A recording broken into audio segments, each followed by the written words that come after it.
you. Thank you so much for being here. Super excited with you. So first, I want to talk a little bit about what is transparency and who I am. So my background is I've shifted in and out of transparency my entire life. When I was a kid, I think I was pretty transparent, but I've always had a weight problem.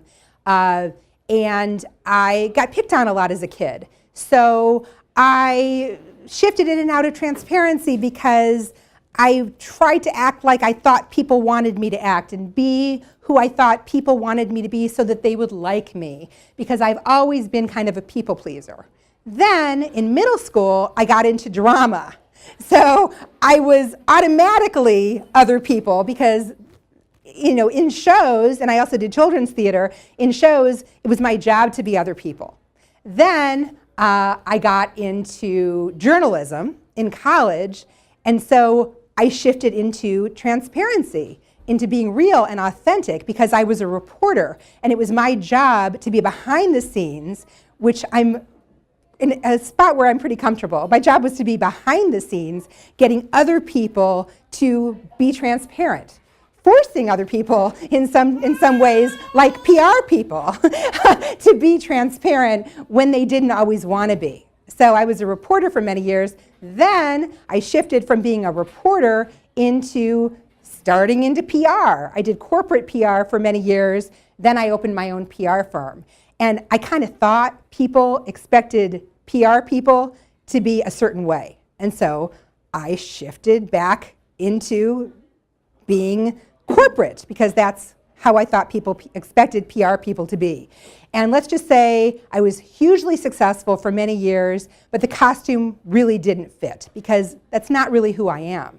So I'm in the process now of changing my corporate website to a personal branding website, which I'm really excited about. So that's kind of who I am in relation to transparency. So I asked a few people to tell me what transparency meant to them. Because I think transparency means a lot to a lot of different people. And I think transparency is really kind of in vogue and expected right now. So one person wrote, nothing to hide, which I love. One person wrote truth. One person wrote authenticity and honesty. And another person wrote authenticity. So I love that I have two authenticities, because authenticity is amazing to me, and it's a really big part of who I am. So if anyone else wants to share what they think transparency is, we can kind of talk about that in the Q&A after. No, that's it. So why I'm fascinated with transparency, especially now, is all of a sudden, to me, transparency seems like it's cool, like it's okay, like people like it. In politics, in interpersonal relationships, people value, expect, and demand authenticity and transparency. We have CEOs, we have political candidates, people are doing their own tweets. And if they're not authentic, they immediately get criticized. If they're not truthful, they get found out, and things get really ugly. So yeah, so transparency is like, it's like really cool, and it's really expected. It's kind of a given. You know, we like transparency. Transparency is sexy. Transparency is attractive. So that makes me really happy, and that was one of the reasons I was excited to talk about it today. Okay, so we talked very briefly about what transparency is. Now I want to talk, and this is going to be this is the first time I've talked about this publicly. I'm feeling very vulnerable about right now, but I want to talk about that time that I was opaque, which is the opposite of transparent. So I told you a little bit about how I've shifted. I've been a journalist, I was in PR. I mean, I was hugely successful. I was making a lot of money for myself. I was making a lot of money for other people. I had lost a boatload of weight, like 130 pounds. I was rocking a single-digit pair of jeans. I was running marathons. I was on top of the world. I thought I was really happy. Well, in the middle of 2012, I lost one of my clients. It was one of my favorite clients. A small client, but it really crushed me. It really messed with my mojo. And then immediately after that, I started having these really crazy hormonal issues. My hormones went crazy. And my doctors put me on all these drugs, and I had never really been on a lot of medication. And so I was even crazier. My behavior was really erratic. I didn't know who I was. It was a really rough time. And one of my best friends, Rana, is here, and my husband's here. And I think they were both around me during that time, and they can attest that I was not who I was, and I was not who I am right now. It was a really hard time in my life. At the same time, as if those things weren't enough, I got something called foot drop. Now keep in mind, I lost all this weight, was running marathons, was on top of the world, remember the single-digit clothing sizes, foot drop. Couldn't walk normally, couldn't run certainly with my friends, was really messed up hormonally, and I was very uncomfortable with that. And I didn't know how to work, I didn't know how to do anything. So then I lost my favorite freelancer who was helping me behind the scenes with a lot of my work. So all of a sudden, I'm alone. I have foot drop. I have all this hormonal stuff going. I don't know who I am. I don't know how to act. But I was very ashamed because I felt that having a major disease or a major illness would be acceptable to people in my world. And I could take a little time off. But to say my hormones are out of whack and I got this foot thing and I lost some clients didn't feel comfortable to me. So at the time, my husband told me, let's tell your clients what's going on. Take some time off. But I was embarrassed. I couldn't do that. I mean, what would they think of me? I was just, I get nervous now thinking about how I was then. So I was the opposite of transparent. I kept moving along, trying to put on this face, acting like everything was perfect, and it wasn't, and everybody could tell.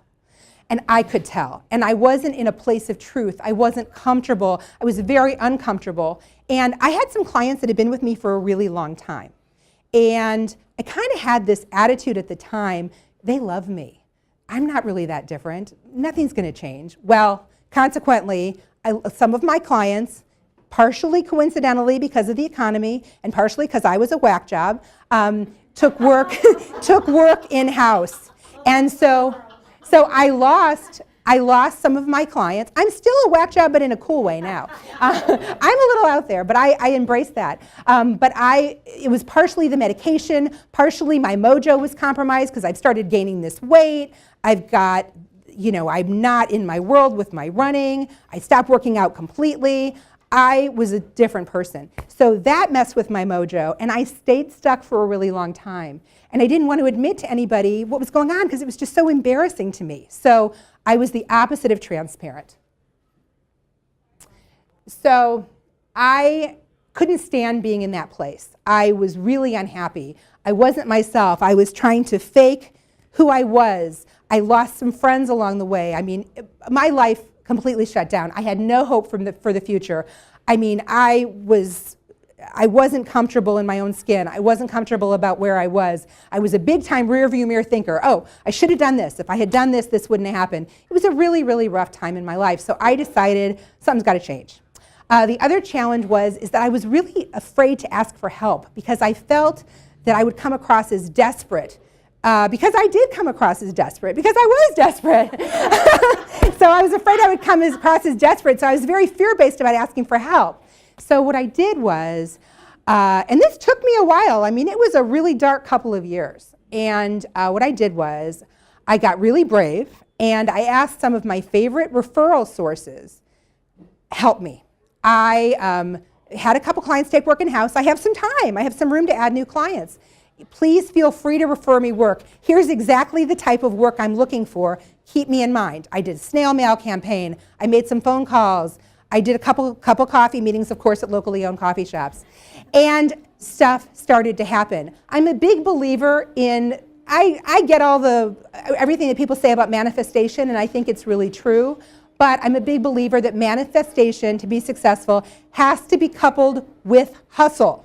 So I hustled to manifest joy and growth and abundance in my world. Stuff started to happen. My mojo started to come back. I met some really amazing new friends. And I became a lot closer to some people that were already in my life that I really hadn't made time for. So my life started to get really cool. Granted, wasn't rocking the six figures anymore. Still rebuilding my business, but I started to get really happy. But it was a deliberate shift into authenticity. Okay, so choosing joy versus chasing dollars. That has transformed my entire life. when I started being deliberate, worrying less about that next client and that next paycheck and how big the client was going to be and how big that contract was going to be and having everything kind of set for a year. When I started worrying less and planning more and choosing situations that were going to be joyful for me, I became a lot happier. Because when I had that scarcity mentality, quite frankly, I was whoring myself out to anyone who would hire me. And that's not a good place to be, because I took on some work for some clients that I didn't feel good about. I wasn't joyful about. And when you're in public relations, writing, marketing, and social media, in my opinion, for me personally, to be successful, and as an entrepreneur, I get to choose my clients. To be successful, you have to believe in your clients, you have to be passionate, and you have to be joyful. Otherwise, if I don't believe in you, if I don't think you're cool, I cannot sell a story on you to a reporter because I'm not in a place of truth myself. And if they ask me questions, I won't be able to answer them convincingly. It's not a good place to be. So I started really choosing joy and choosing the clients that brought me joy, started working with a lot of locally owned businesses, joined the National Association of Women Business Owners, and was really accepted for who I was at that moment. I wasn't this fancy corporate PR person anymore. I was just me, focusing on helping local businesses shine, and I was in a real place of comfort, authenticity, and joy. So that was a really, really good point for me. When you are happy, prosperity follows. That was so true for me. So it took a long time, and I am not a patient person. I'm the first one to admit I am really impatient. Right now, I'm kind of back on that weight loss bandwagon, and it has taken forever. I am not a patient person, but stuff is starting really coming into my life, and it makes me so happy. Former clients that fired me then are coming back to me and rehiring me. That's huge for me. And I'm really seeing a lot of abundance coming back into my life, and I'm so excited about where I am right now in my business. And I'm going to talk in a minute about my life too and how it all kind of comes together. But prosperity really does follow when you're joyful and when you're not just all about that big contract. So it's been really true for me. Okay, I don't know if you can see this, but this hashtag says, "My birthday will not suck." Okay, I turned 50 on October 5th. Thank you. And I was, in the past, I didn't want anyone to know how old I was. I was embarrassed. I was like, oh my gosh, if people know I'm in my late 40s, I mean, what will they think? I mean, I'm here. I don't know why, but I didn't want anyone to know how old I was. But I'm like, you know what? I'm going to be bold, large, and in charge about my 50th birthday because I'm in a really good place. So I decided that my hashtag was going to be "My birthday will not suck." But my friend Rana's 14-year-old daughter said, that's too negative. Make it something else. So my hashtag became 50 by 50. So I decided I was going to do 50 things that brought me joy before my 50th birthday, and I was going to be loud about it. Shared it on Instagram, shared it on Facebook, shared it on Twitter, shared it with everyone I knew. Brought a lot of people in my world as partners in this 50 by 50 challenge. So if you look at on Instagram, Ruth Furman 50 by 50, you can see these 50 things I did. Some of them were little, like cotton candy grapes were being sampled at the grocery store, and I thought that was cool. Some of them were bigger. Went to see Beautiful at the Smith Center. My husband's stepfather got us tickets because I put it out there that I really wanted to do some cool things for my birthday. So I was very authentic about my birthday, and it was crazy joyful. The celebrations are still continuing, even though, it's officially the end of October. So. But it was awesome. It was awesome. My birthday did not suck at all.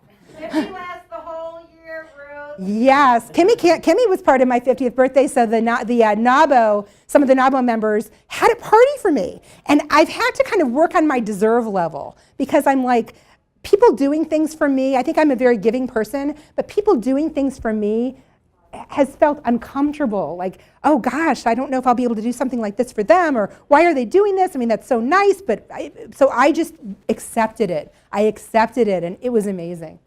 So being transparent with myself has been a real challenge for me. I became transparent with other people, but being transparent about myself, about what I need, about what brings me joy, about what energy I want to put out in the world has been really challenging. I know that my personality type can be a lot to take. I'm quirky with a capital Q. But I've kind of learned that balance of, some people call it too much information, some people call it a self-radar, people call it oversharing. I do sometimes find that I have a tendency to overshare. I don't tell everyone about, my hormone issues, about my business going downhill. People just don't care. Some people don't deserve to hear my whole story or want to. One of my friends is in HR for one of the casinos in town, and he told me that sometimes when people are talking about their personal life, he hears Charlie Brown's teacher, rah, rah, rah, rah, rah. And I think that's very true. So I think that we should all be transparent and authentic, and we shouldn't worry about what other people think of us all the time. However, we do need to be sensitive and be cognizant and be aware. So thank you so much. I loved being here. I would welcome any questions, and let's all be more transparent and authentic. Thank you.